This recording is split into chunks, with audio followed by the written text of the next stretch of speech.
Now with a GMA Health Alert with cold and flu season starting soon, how can you shore up your defenses now and stay healthier all season long? Our medical correspondent, Dr. Darien Sutton, is here with what we all need to know. Hey, Dr. Sutton. Good afternoon. So excited to be here. So we're getting into the winter. I want to make sure that we're all thinking like emergency doctors. This is trying to keep, Maggie, this is trying to keep the number of texts I'm going to receive to a minimum. So this is how we protect ourselves going into the winter, talking about how we keep our immune system strong. Okay, good. So first off, what are the biggest things that weaken our immune system as we head into this season? Yeah, so there are a couple of basic things that can erode your immune system. And if you're watching at home, you're probably thinking to yourself, these are all obvious, but I want you to think about how much you pay attention to them as the season changes. Poor sleep is a really important one. As there's more more darkness in general during the day, we actually get less sleep. There's busier days, we're getting chronic stress.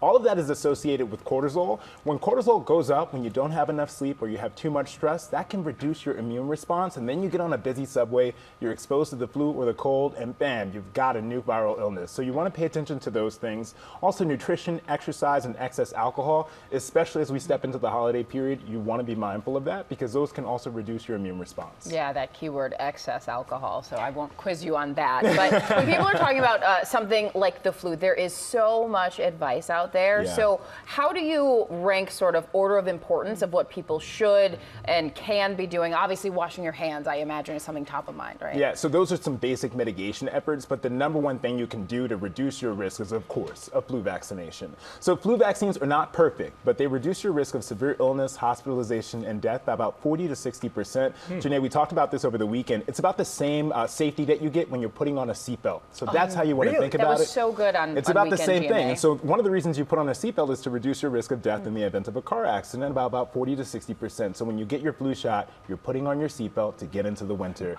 And you want to make sure also to pay attention to your diet, pay attention to your sleep, and then making sure that you're mindful of those basic mitigation efforts. Washing your hands, high-touch surfaces, and then when you're getting into a busy subway or a bus or a crowded area, grabbing your mask. It can be really helpful to help you reduce your risk.